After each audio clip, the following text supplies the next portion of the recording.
Pueden ir buscando Segunda Reyes, capítulo 20.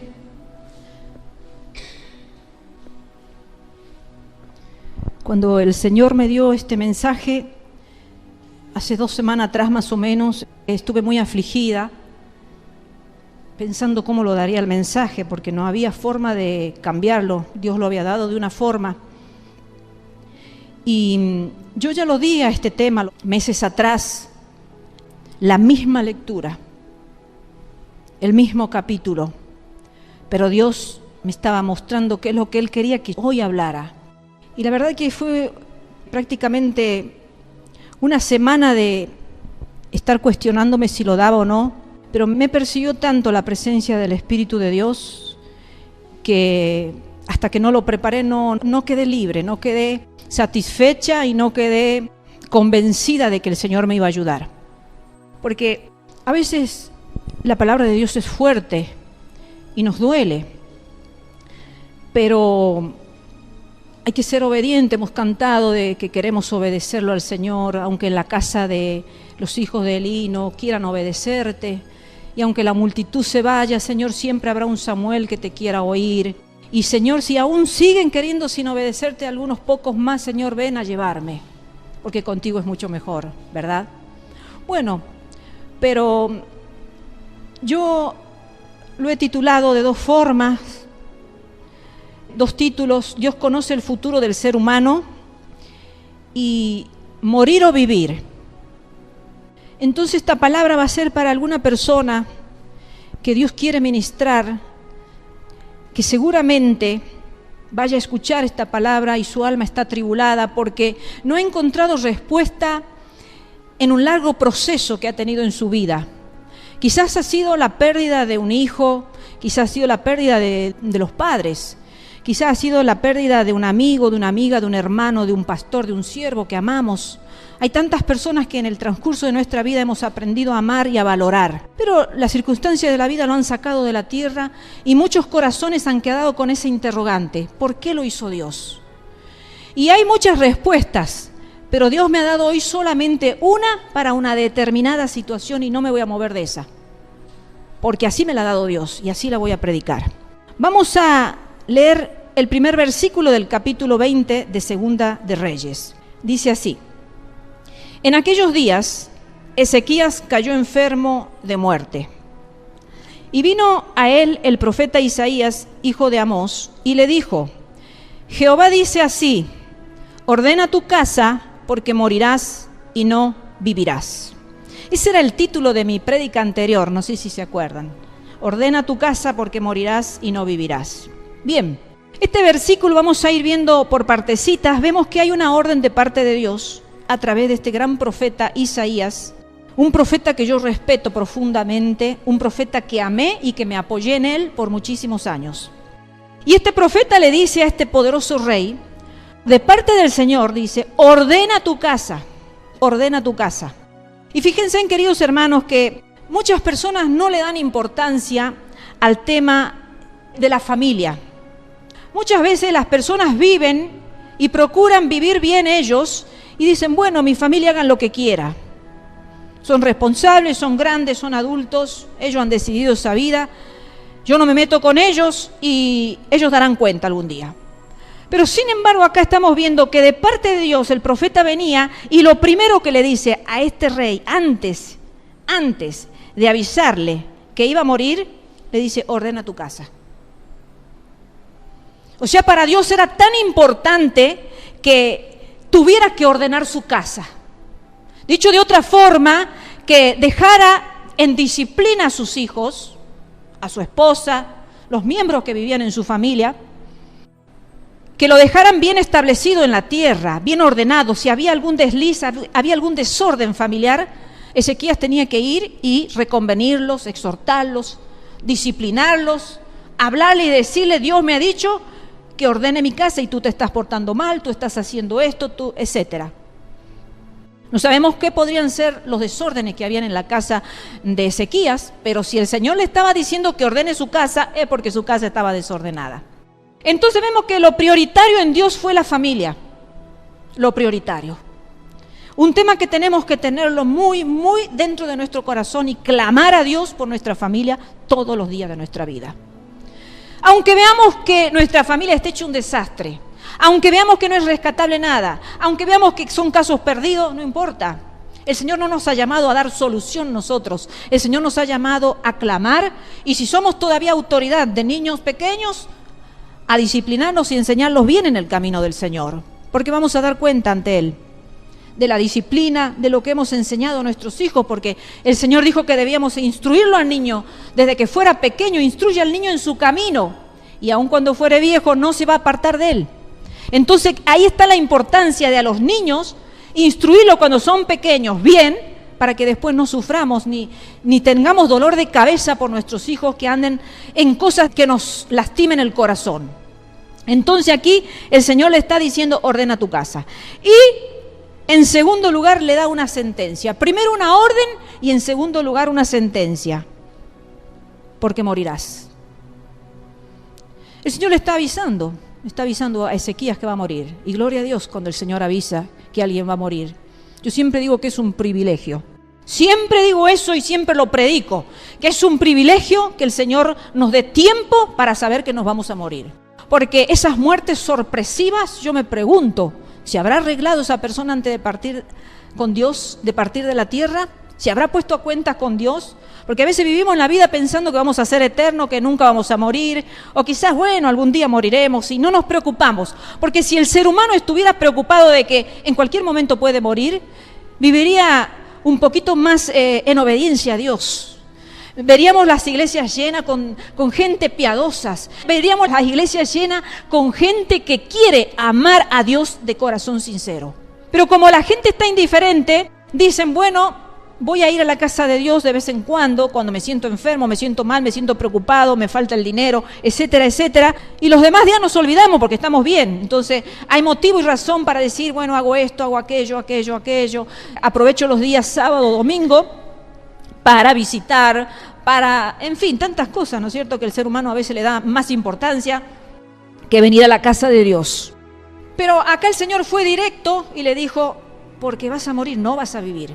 Ni siquiera le dio una alternativa como diciendo, mire Ezequías, vas a morir, pero puede haber una posibilidad de que te perdone la vida. No, acá le dice, morirás y no vivirás. Vamos al versículo 2. Entonces él volvió su rostro a la pared y oró a Jehová y dijo, linda actitud de Ezequías,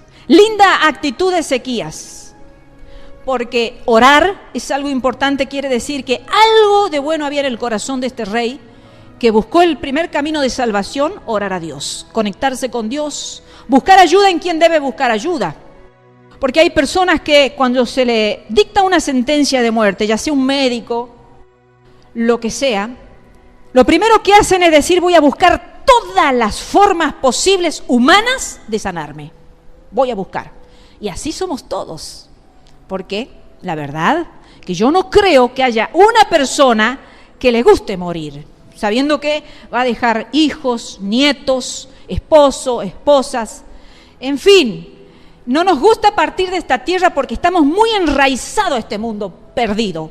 Porque si nosotros tuviéramos la mirada puesto en el cielo, podríamos decir, para mí, el vivir es Cristo y el morir es ganancia, como dijo el apóstol Pablo. O podríamos decir que el morir es ganancia y el vivir es Cristo, como también lo dijo el apóstol Pablo.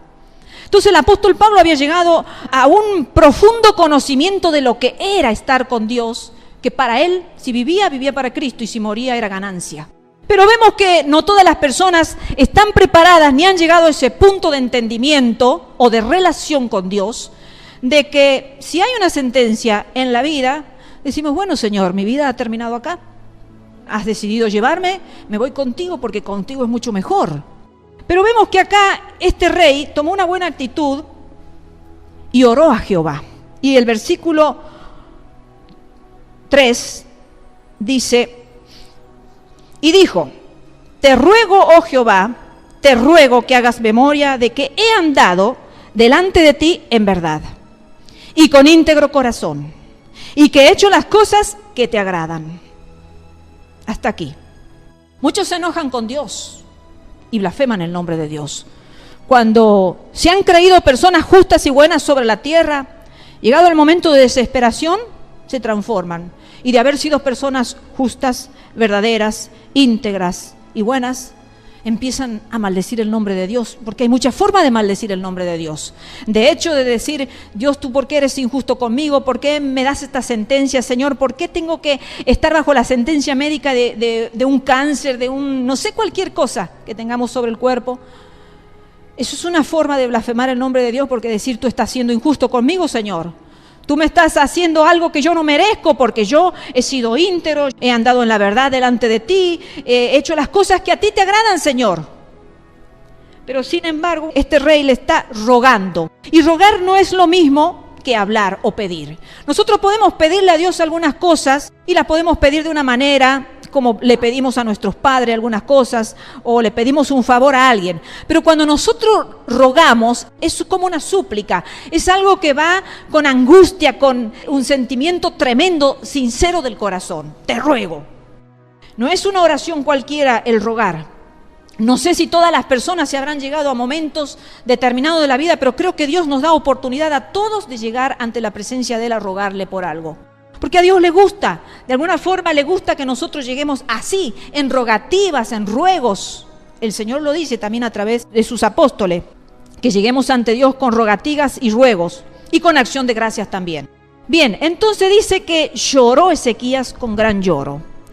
O sea, vemos que se quebró.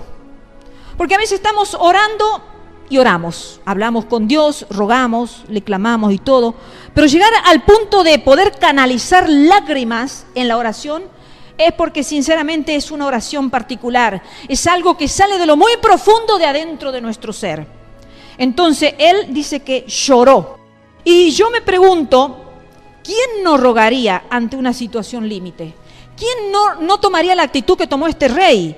Ante una situación límite, ante una situación final, ante una situación de muerte, ¿quién no le rogaría a Dios que por favor se recuerde? Por favor, Señor, ten piedad y misericordia de mí. Por favor, Señor, ten piedad y misericordia. Acuérdate, Señor, que yo he decidido cambiar. Acuérdate, Señor, que yo te entregué mi vida. Acuérdate, Señor, que yo he decidido servirte. Acuérdate, Señor, que yo he decidido ser buena como esposa, bueno como esposo, bueno como hijo. ¿Cuántas veces no le hemos recordado en alguna situación desesperante algunas cosas buenas que hemos hecho en la vida? ¿Y quién no le estaría rogando sinceramente a Dios?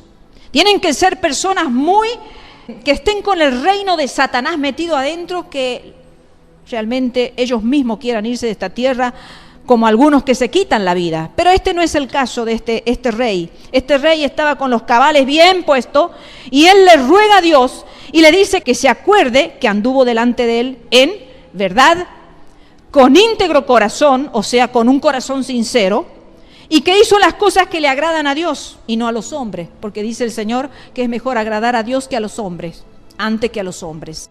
Así dice su palabra. Entonces, acá vemos un rey que había hecho realmente las cosas que agradaban a Dios y no a los hombres.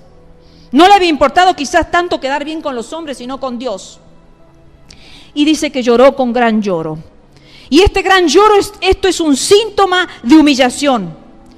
Y cuando estaba pensando en esto, el Señor me hacía ver que la humillación trajo algo consigo. A veces no nos gusta humillarnos en la vida. A veces la soberbia y el orgullo nos aflora tanto, hermanos, que nos cuesta humillarme. Nos cuesta humillarnos en la presencia de Dios. Nos cuesta decir lo que sentimos en la presencia de Dios. Nos cuesta reconocer, ya sea las cosas buenas o reconocer las cosas malas o reconocernos ante Dios que necesitamos su ayuda, porque si Él no nos ayuda, vana es la ayuda del hombre, dice el Señor. Vana es la ayuda del hombre. ¿Cuántas veces hemos transitado momentos, circunstancias y situaciones en la vida en que nadie nos ha podido ayudar? Y nos hemos sentido solos, y nos hemos sentido afligidos, y hemos dicho, no puedo recurrir ni aquí, ni aquí, ni aquí, solamente Señor, tú me puedes sacar de esta situación, tú Señor, solamente tú. Entonces, ¿qué trae la humillación? Fíjese en versículo 4 al 6, está la respuesta a esa humillación. Dice, y antes que Isaías saliese hasta la mitad del patio, vino palabra de Jehová a Isaías diciendo, vuelve y di a Ezequías, príncipe de mi pueblo, así dice Jehová, el Dios de David tu padre, yo he oído tu oración y he visto tus lágrimas. He aquí que yo te sano. Al tercer día subirás a la casa de Jehová y añadiré a tus días 15 años y te libraré a ti y a esta ciudad de mano del rey de Asiria y ampararé esta ciudad por amor a mí mismo y por amor a David mi siervo. Ahí está la respuesta a la humillación de este rey. ¿Cuál fue la recompensa? Que Dios le promete sanidad. Le promete sanidad. De haberle estado dando una sentencia de muerte, la está cambiando el Señor. Y le está diciendo, Isaías, vuélvete, no salgas. Ve y dile a este príncipe de mi pueblo que sí he oído su oración. Claro, como Dios no va a oír al corazón contrito y humillado si el Señor dice que de esos corazones se contenta. El Señor dice que Él se contenta de esos corazones. Entonces le dice, ve y dile, yo he oído tu oración y he visto tus lágrimas. No es en vano, hermanos, derramar lágrimas. A veces es la idea que nos han formado de chicos que llorar es un síntoma de, ¿cómo se le dice? De debilidad. Exacto, gracias. Llorar es un síntoma de debilidad. Y es más, a los hijos varoncitos, a algunos padres dicen, no lloré porque sos hombre, sos varón, los hombres no lloran. Pero sin embargo, el Señor aprecia las lágrimas de los hombres y de las mujeres. El Señor aprecia porque el Señor sabe que las lágrimas es porque hay un dolor profundo. Fíjense en ustedes que cuando nos golpeamos, depende cómo sea el golpe, lloramos o no. ¿Lloramos o no? Si nos hemos caído y nos hemos golpeado un poco, bueno, nos sobamos el lugar y listo, ya está. Nos podemos aguantar. Pero cuando ha sido un dolor insoportable, saltan las lágrimas y salta el lloro. ¡Ay, nos duele! Entonces esto mismo estaba viendo el corazón, Dios estaba observando el corazón de este rey, que había dolor en su alma, había dolor en su corazón. Por eso le dice, te has humillado, ve el Señor, y aunque acá no lo expresa, le dice, yo he oído tu oración y he visto tus lágrimas. Entonces, he aquí yo te sano. Qué hermoso, hermanos. Qué hermoso que aprendamos a ser hijos de Dios, personas que sepamos humillarnos en la presencia de Dios, porque no es debilidad llorar, no es debilidad humillarse en la presencia del Señor, sino el Señor mismo, el Señor Jesucristo nos mostró que cuando Él estuvo triste, dice que sus lágrimas, dice, cuando ya estaba por morir, allí en el monte, orando, Padre, si es posible, pase de mí esta copa, dice que sus lágrimas eran como gotas de sangre. Y en otra oportunidad, cuando estaban mirándolo allí a las hermanas de Lázaro que había muerto, a María y Marta, y las ve entristecidas y también se compungió porque era su gran amigo Lázaro, dice que lloró. Jesús lloró. Entonces el Señor aprecia ese tipo de humillación del ser humano. Versículos 7 al 11, lo voy a leer sin comentario, dice, y dijo Isaías, toma masa de higos, y tomándola, la pusieron sobre la llaga y sanó. Parece que ahí tenía una úlcera, y esa úlcera posiblemente no es como en las épocas de ahora que se amputan partes del cuerpo y se paran las gangrenas, se paran las infecciones y todo lo demás. En esas épocas no había ese tipo de medicina, entonces bueno, si tenía, dice, le pusieron sobre la llaga y sanó. Y Ezequías había dicho a Isaías, ¿qué señal tendré de que Jehová me sanará y que subiré a la casa de Jehová al tercer día? Respondió Isaías, esta señal tendrás de Jehová, de que hará Jehová esto que ha dicho, avanzará la sombra 10 grados y retrocederá 10 grados. Y Ezequías respondió, fácil cosa es que la sombra descienda 10 grados, pero no que la sombra vuelva atrás 10 grados. Entonces el profeta Isaías clamó a Jehová, e hizo volver la sombra por los grados que había descendido en el reloj de acá, 10 grados atrás. Si quieren tener una explicación de estos versículos, que el Señor ahora no me ha dado que los explique, busquen la prédica, ordena tu casa porque morirás. Búsquela en esa prédica y aquí están toda la explicación de estos versículos que no los voy a tomar ahora porque no me ha dicho el Señor que así lo haga. Vamos al versículo 12. Dice, y en aquel tiempo, ya estaba sano Ezequías, ya estaba satisfecho, ¿verdad? Contento porque cuando recobramos la salud parece que vuelve la vida al cuerpo. Cuando estamos enfermos, imaginamos 100.000 cosas pasan por nuestras cabezas, estamos tristes, debilitados, afligidos, deprimidos, todo eso. Pero ya estando sano, nuestra vida cambia, entonces volvemos a ser lo mismo de antes. Y ya Ezequías estaba contento, de vuelta. Dice, entonces en aquel tiempo, Merodach Baladán, hijo de Baladán, rey de Babilonia, envió mensajeros con cartas y presentes a Ezequías, porque había oído que Ezequías había caído enfermo. Y aquí en este versículo cambia el rumbo de la historia. Hasta aquí hemos visto una historia que hasta el momento es provechosa, hasta el momento nos da satisfacción, porque ¿a quién no le gusta ser sano por Dios? Venimos a la iglesia muchas veces enfermos porque venimos buscando sanidad física, porque nuestro Señor es Jehová Rafa y Él ha prometido sanar todas nuestras dolencias. Dice que Él es el que perdona nuestras iniquidades y sana todas nuestras dolencias. Entonces, conforme a sus promesas en la palabra, venimos a la iglesia, a la casa de Dios, sabiendo que aquí está la sanidad, si Dios así lo permite.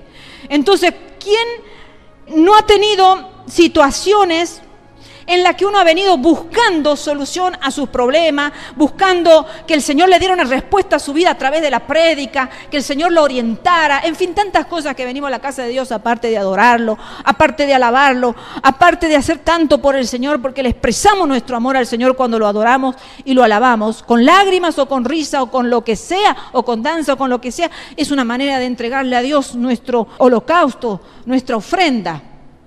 Pero aquí cambia la historia de Ezequías, cambia el tono, cambia el color, cambia el rumbo, cambia todo. Entonces vamos al versículo 13 que dice, y Ezequías los oyó, o sea, esos reyes, rey de Babilonia, y les mostró toda la casa de sus tesoros, plata, oro y especias y ungüentos preciosos, y la casa de sus armas y todo lo que había en sus tesoros. Ninguna cosa quedó que Ezequías no le mostrase, así en su casa como en todos sus dominios. Aquí aflora algo en la vida y en la historia de este rey singular, porque es uno de los pocos reyes que, digamos, se portó bien. De toda la secuencia de reyes y que cuentan aquí los dos libros, primera y segundo libro de Reyes, Ezequías fue un buen rey. Hizo muchas cosas buenas realmente. Pero acá en el versículo 13 vemos que aflora algo que los hombres no habían visualizado en él y ni siquiera él mismo quizás se había dado cuenta. Fíjense, vamos al capítulo 14 y 15. Dice así, entonces el profeta Isaías vino al rey Ezequías y le dijo, ¿qué dijeron aquellos varones? ¿Y de dónde vinieron a ti? Y Ezequías le respondió, de lejanas tierras han venido, de Babilonia. Y él le volvió a decir, ¿qué vieron en tu casa? Y Ezequías respondió, vieron todo lo que había en mi casa. Nada quedó en mis tesoros que no les mostrase. Yo me imagino la emoción que tenía en ese momento Ezequías de decirle al profeta Isaías lo que había hecho. Creyendo que lo que había hecho era algo hermoso. Estaba hablando con un profeta que anteriormente le había sentenciado de parte de Dios la muerte. O sea que Ezequías sabía que Isaías, si venía con la verdad. Y sin embargo está contento diciéndole todo lo que en su corazón creía él que estaba bien. Le he mostrado todo, feliz, orgulloso. Había en su corazón algo que hasta el presente no se había manifestado, que se llama orgullo, vanagloria, jactancia. Y bueno, si ustedes encuentran algún otro sinónimo, lo ponen. Son los que se me vino a la mente. La vanagloria y la jactancia a veces no le damos importancia, hermanos. A veces no nos damos cuenta, pero el ser humano de por sí es vanaglorioso y jactancioso. Le gusta hacer alarde de las cosas buenas, le gusta hacer alarde de los logros, le gusta hacer alarde de lo que alcanza, de las mejoras, de los ascensos laborales, del dinero que tiene, de las riquezas que tiene y de la buena familia que tiene y de la buena esposa que tiene o del buen esposo que tiene y del auto lindo que tiene y de la casa linda que tiene y de todo lo que tiene. En algún momento el ser humano le gusta hacer jactancia y vanagloria de esas cosas que por misericordia el Señor nos da. Porque todo lo que tenemos es pura misericordia del Señor. Él es el dueño del oro y de la plata, cantamos algunas veces. Él es el dueño del oro y de la plata. Y si nosotros tenemos algo es porque a Él le ha placido darnos. Y muchas veces el Señor está viendo nuestro corazón cómo se mueve, ¿no? Con todo eso que nos da. Y aquí pasó algo que cambió el rumbo de la historia. El orgullo afloró así, sin ningún tapujo, podríamos decir, no sé cuál otra palabra, sin esconderse, sin nada. Salió y le dijo todo al profeta. Ahora sigamos avanzando, versículos 16 y 18, y veamos qué sucedió con ese orgullo que estaba escondido en el corazón hasta ese momento, con esa vanagloria y con esa jactancia que estaba escondido hasta ese momento. Versículo 16 al 18. Entonces Isaías dijo a Ezequías: oye palabra de Jehová. Y yo me imagino que en ese momento Ezequías debe haber estado diciendo: ay, Dios me va a felicitar. Entonces debe haber estado muy contento esperando a ver qué me dice Dios. Y dice: he aquí, vienen días en que todo lo que está en tu casa y todo lo que tus padres han atesorado hasta hoy será llevado a Babilonia, sin quedar nada, dijo Jehová. Y de tus hijos que saldrán de ti, que habrás engendrado, tomarán y serán eunucos en el palacio del rey de Babilonia. ¿Qué le vino producto de su jactancia, de su vanagloria, de su orgullo? Devastación. Devastación de su herencia y de sus hijos. A veces no medimos las consecuencias de nuestros actos. A veces andamos en la vida como si vivamos como vivamos. Está bien, Dios lo mira, pero Dios es amor y me va a perdonar. Y capaz que no se ha dado cuenta Dios, dicen algunos, porque siguen haciendo cosas malas. Porque por ahí algunas personas pueden hacer algo malo, pero se dan cuenta y se arrepienten ante Dios. Pero cuando vemos personas que reinciden y reinciden en lo mismo, y uno los habla, y Dios los habla a través de uno, y siguen en sus comportamientos, y siguen en sus conductas, y siguen en su jactancia, siguen en su vanagloria, siguen en sus orgullos, siguen en su soberbia, siguen en sus desobediencias, queridos hermanos, entonces vemos que aquí la mano de Dios ya se hace cargo de esas personas. Ya no es el siervo, ya no es la sierva, ya es el mismo Dios que se hace cargo de esas personas. Devastación viene, devastación para la herencia y devastación de sus hijos. Hermanos, a veces nosotros juzgamos a Dios, y creo que todos lo hemos hecho en algún momento, cuando da una sentencia a una persona justa.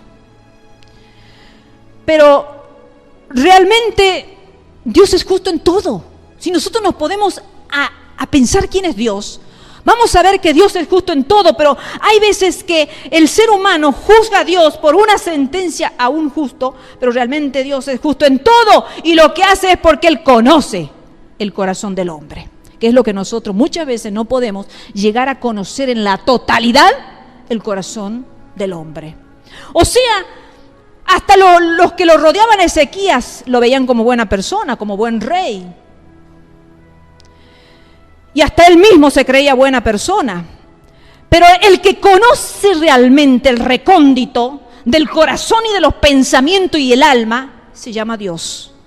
Y muchas veces nosotros lo juzgamos a Dios porque ha pronunciado una sentencia a una persona justa, pero Dios es el que conoce el corazón.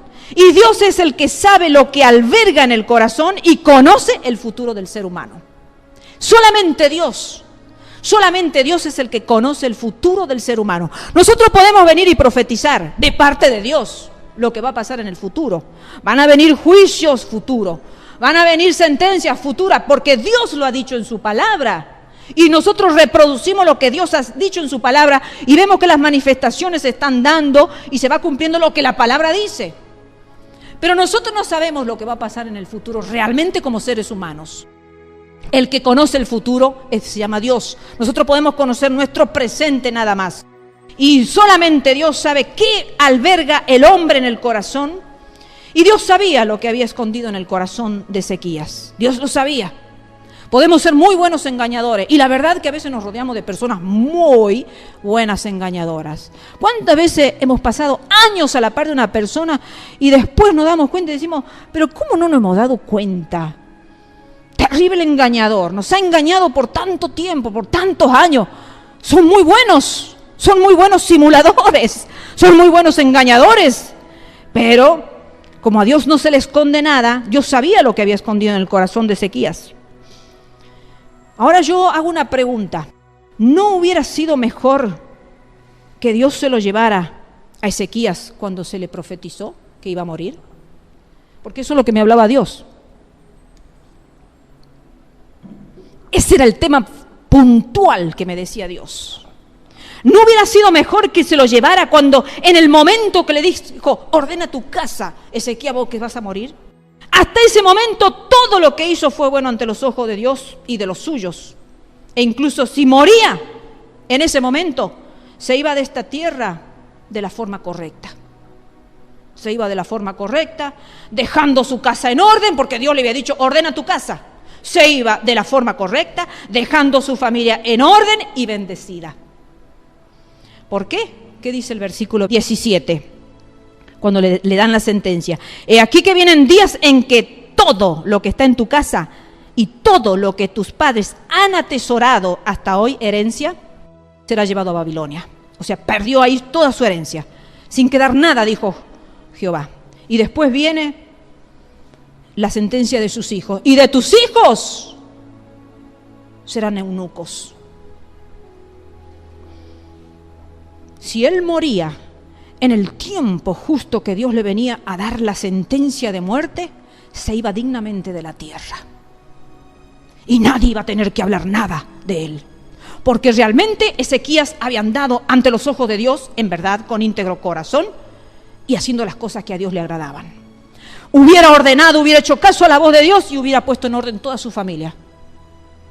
Y le hubiera dejado bendecida a su familia con toda la herencia de aquellos padres que habían atesorado, sus abuelos y sus bisabuelos habían atesorado hasta el día de hoy. Le hubiera dejado una posición buena a sus hijos, a sus nietos, sus bisnietos y todas las generaciones posteriores. Pero el no querer aceptar la voluntad de Dios le otorgó vida, pero a la vez destrucción. Y es un tema delicado porque podemos hablarlo cuando estamos bien, pero cuando estamos mal, enfermos, y sabemos que hay una sentencia en nuestras vidas, es muy difícil decir, Señor, sea hecha tu voluntad.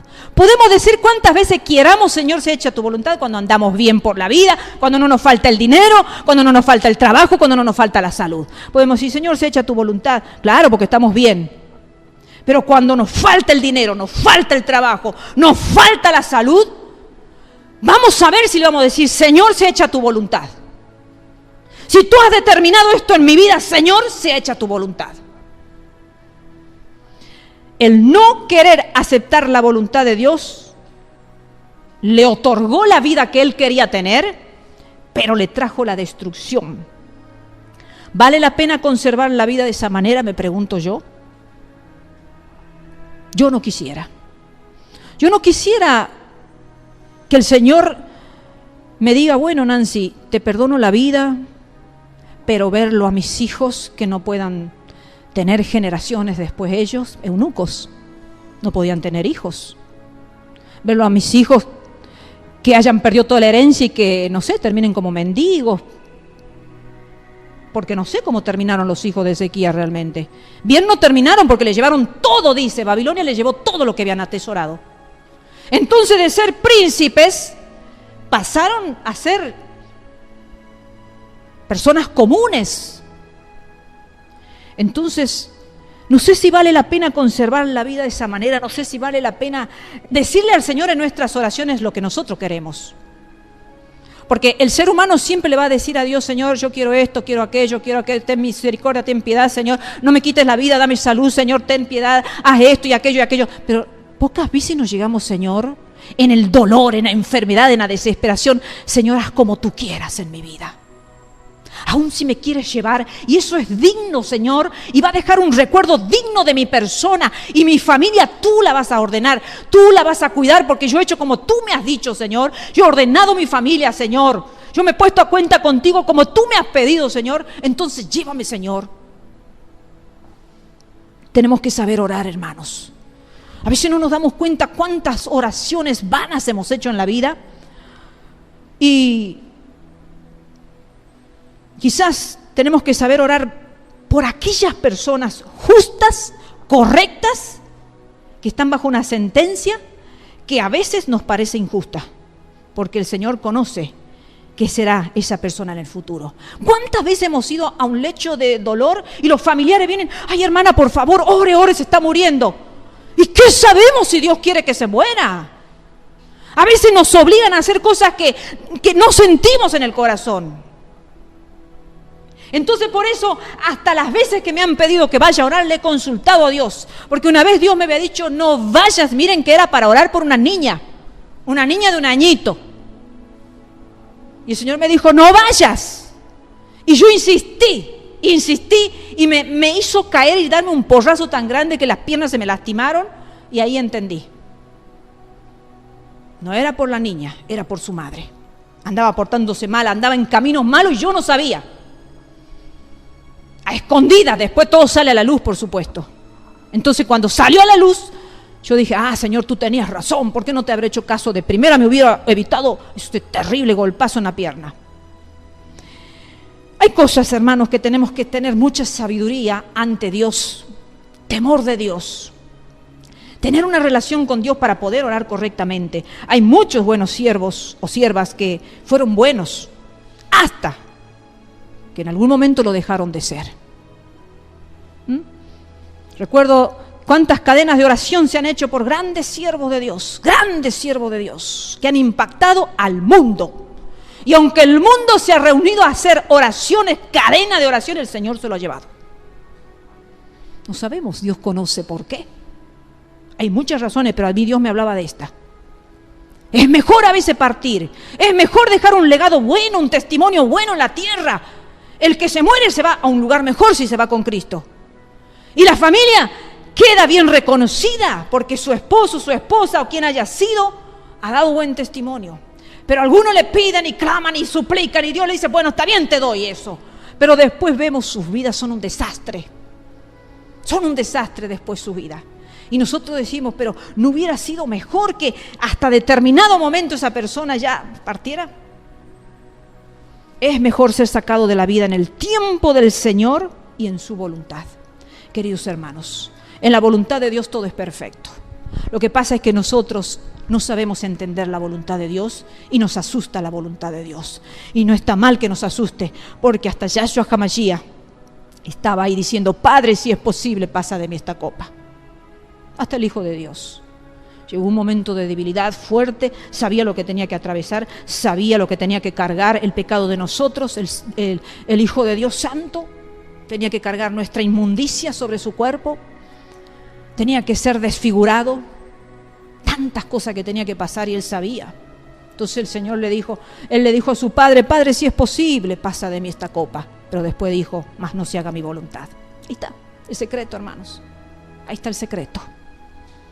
También a veces el Señor se los lleva a sus siervos por sus hijos. ¿Cuántas veces hay hijos atorrantes, hijos que viven vidas desordenadas y cuando mueren sus padres, muere una persona que ha sido muy importante en su vida, recién ahí cambian? Recién ahí cambian. A veces el Señor tiene que sacar de un hogar a un papá o a una mamá para que sus hijos recién empiecen a andar ordenadamente en la vida. Hay historias hermosas de hijos que andaban metidos en caminos de borrachera, de satanismo, de tantas cosas. Mueren los padres que han estado orando fielmente y se convierten todos al Señor. Ya no están los padres, pero los hijos se acuerdan del testimonio de sus padres, se acuerdan lo que eran sus padres y entonces el Señor hace esa obra milagrosa, tremenda, poderosa. ¡Qué hermosos! Entender y caminar de esta forma, hermano, que no nos asuste nada de lo que nos venga a nuestra vida. Los hijos de Ezequías podrían haber sido buenas personas, sí, pero el legado que le dejó su padre al vivir es que fueron eunucos. Tristemente tuvieron que pagar la consecuencia del mal entender y del mal accionar de su padre, terminaron siendo eunucos, o sea, no pudieron engendrar y perdieron su herencia. Dios lo primero que quiere hacer en el ser humano es salvar el alma, hermanos queridos. Salvar nuestra alma, eso es lo primero que Dios quiere hacer. Dios mira a una persona y la alma y dice, yo lo primero que quiero hacer con Nancy o con fulano y con mengano, le quiero salvar su alma. Porque ¿de qué vale si ganares todo el mundo, dice, y perdieres el alma? Allí en uno de los evangelios, el Señor le dice, ¿de qué vale si ganares todo el mundo y perdieres tu alma? Entonces, Dios lo primero que Él quiere hacer es salvar nuestra alma, pero el ser humano lo que más le importa es salvar el cuerpo. Vamos siempre a la inversa de Dios. Siempre vamos a la inversa de Dios. Mateo 10:28 dice su palabra. Y no temáis, dice Jesucristo está hablando, y no temáis a los que matan el cuerpo, mas el alma no la pueden matar. Temed más bien a aquel que puede destruir el alma y el cuerpo en el infierno. Eso le estaba diciendo Yahshua HaMashiach a sus discípulos. Y sin embargo, nosotros vivimos más afanados por cuidar nuestro cuerpo que nuestra alma. Y acá el maestro le está diciendo, cuiden su alma. Teman a aquel que puede destruir su alma en el infierno. No importa el cuerpo, si los matan. Y me acordaba de los mártires por la causa de Cristo. Miles de mártires muriendo por poner en alto el nombre de Yahshua HaMashiach. No les importa, no apostatan ellos, no vuelven atrás. Van a distintos tipos de tortura que no vale ni la pena recordar las cosas que le hacen a los hijos de Dios. Y ellos van y dan su vida, porque no le importa el cuerpo, a ellos le importa el alma, que en un momento, en un tiempo determinado va a estar en la presencia del Señor. Pero si ellos apostatan, su alma se pierde para siempre. Se salva su cuerpo, le perdonan la vida, lo dejan de torturar, pero su alma se pierde. ¿Quién ora? Señor, llévame si es tu voluntad. Yo por muchos años no pude orar así, sinceramente. Yo cuando llegaba el momento pensaba en mis hijos. Yo decía, pero es que me necesitan, Señor. Son los errores y son las idolatrías, ¿no? De a veces creer que nosotros somos infalibles en esta vida y que nosotros somos más importantes. No sabemos que Dios dice que es el Dios de la viuda y del huérfano. Quiere decir que Dios no va a desproteger ni a la viuda, ni al viudo, ni al huérfano. Pero por creernos nosotros como Dios, creemos que si nos vamos de la tierra va a ser un desastre toda la familia. No, hermanos. Pero hace poco le dije al Señor, Señor, si es tu voluntad, sácame de la tierra. Si para ti es mejor así, si tú sabes qué va a ser mi futuro, qué voy a hacer yo como sierva el día de mañana, yo no lo sé, Señor. Yo quiero ser una buena sierva, quiero seguir siendo buena, quiero seguir dando testimonio en mi casa en primer lugar, que es lo que tú me has dado, Señor, y quiero dar testimonio en todos lados, Señor, y quiero seguir siendo tu sierva, sea la situación que me toque. Pero, Señor, si a ti te place sacarme de la tierra, sácame, Señor. Fue la primera vez que le pude decir eso al Señor, porque maduré, porque entendí que la voluntad del Señor es mejor que la nuestra. Por eso nosotros debemos orar correctamente. Sea hecha tu voluntad y no la mía, como en el Padre Nuestro. Padre nuestro que estás en los cielos, Mateo 6, 9 al 13. Padre nuestro que estás en los cielos, santificado sea tu nombre. Venga tu reino, hágase tu voluntad, como en los cielos, así también en la tierra. Hágase tu voluntad. Y después Jesús allí en la agonía, cuando recién lo hemos referido, también cuando en Mateo 26, 39 y en los otros evangelios también cuando le dice al Padre, si es posible, pasa de mí esta copa, pero no se haga como yo quiero, sino como tú. No se haga mi voluntad, sino la tuya, Padre. Qué hermoso, Jesucristo siempre estuvo viendo cuál era la voluntad del Padre para no hacer nada que estuviera fuera de la voluntad del Padre. Miren, el Hijo de Dios ¿no tenía derecho a hacer un poco de su voluntad? No. Él hacía la voluntad de su Padre en todo. Hay muchas muertes, queridos hermanos. No todas tienen la misma causa.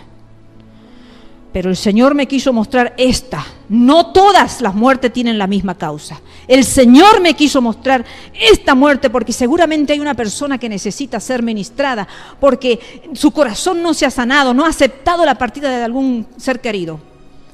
Entonces está la muerte de Jesucristo, que es una muerte con victoria.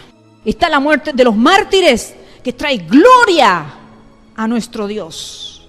Esa muerte trae gloria, hermanos. Hay algunos que el Señor los saca de esta tierra porque son deshonra en la tierra. Y dice, lo voy a sacar de la tierra porque es una deshonra, lo saco mejor. Pero los mártires son gloria y honra al nombre de nuestro Dios. Después está también la muerte de Lázaro, que era un ejemplo para mostrar el poder de la resurrección, para mostrar los milagros. Entonces hay muchos tipos de muerte y de situaciones que podemos entenderlas que tienen su causa y su razón. Pero esta el Señor me la mostró y esta es la que me dijo que predicara. Esta es la que hoy el Señor te quiere ministrar a ti, querido oyente. Que la paz del Señor esté reinando en tu corazón, que puedas pensar de hoy en más cómo vas a vivir. Si vas a vivir queriendo hacer tu voluntad, pidiendo que se haga tu voluntad, o pidiendo, Señor, sea tu voluntad y no la mía. A nosotros nos duele eso, ¿verdad? Porque a veces nos gusta hacer nuestra voluntad. Nos gusta tener salud, nos gusta tener vida, nos gusta tener trabajo, nos gusta tener dinero, nos gusta tener todo. Entonces, cuando no tenemos algo de eso, nos sentimos mal. Pero sabemos que si nosotros decimos, Señor, sea hecha tu voluntad, Dios es justo. Nos va a conceder su voluntad en el tiempo correcto. Y si la voluntad de Dios no es como la que nosotros esperábamos, bendito sea nuestro Dios. Él sabe por qué. No da mayor carga que la que podamos soportar, dice el Señor. Entonces, si por ahí nos toca estar un tiempo prolongado enfermos y postrados, quizás en todo ese tiempo de ministración sea de mayor gloria y honra a nuestro Dios que si viviéramos sanos sobre la tierra, haciendo cosas que no debemos hacer. El ser humano cuando está en postración tiene mucho tiempo de ponerse a cuenta con Dios, mucho tiempo. Tiene mucho tiempo de orar, de hacer una introspección a su vida y saber cómo ha estado viviendo hasta ese entonces y cómo le gustaría seguir viviendo si el Señor le da la oportunidad de sanar. Y si el Señor no le da la oportunidad de sanar, ¿cómo nos tenemos que poner a cuenta con Dios para poder partir bien y poder estar como buenos siervos recibidos allá en la eternidad ante el Padre? Así que nos recordemos la historia de Ezequías. ¿Fue un gran rey? Sí lo fue. Si vemos acá, dice que hizo muchas cosas dignas de ser admiradas, muchas cosas, pero las perdió todas. Las perdió todas por querer seguir viviendo y lamentablemente dejó un legado triste. Y vean el otro video mío para complementarlo y entender un poquito más cómo podemos arruinar nuestra vida en decisiones que creemos que son justas y decimos, qué lindo, Dios me ha sanado. Tenía una sentencia de muerte y Dios ha hecho un milagro en mi vida y me ha sanado. Sí, deben haber muchos milagros en la vida de muchos seres humanos que Dios en su misericordia les ha otorgado lo que han pedido. Pero triste después lo que vemos. Yo he visto personas que eran personas sencillas, humildes, sinceras, siervas de Dios, y después que tuvieron así un cambio, que Dios le otorgó algo que ellos pidieron, fue para desgracia de su vida. Porque el Señor por ahí nos da lo que le pedimos. Tanto reincidimos que el Señor dice, bueno, toma, te lo doy. Lo has pedido tantas veces, toma, te lo doy. ¿Pero qué del destino después de nuestras vidas? Tengamos cuidado, sepamos orar, sepamos respetar la voluntad de Dios. Porque la voluntad de Dios es justa, es verdadera y es perfecta. Dios los bendiga, queridos hermanos.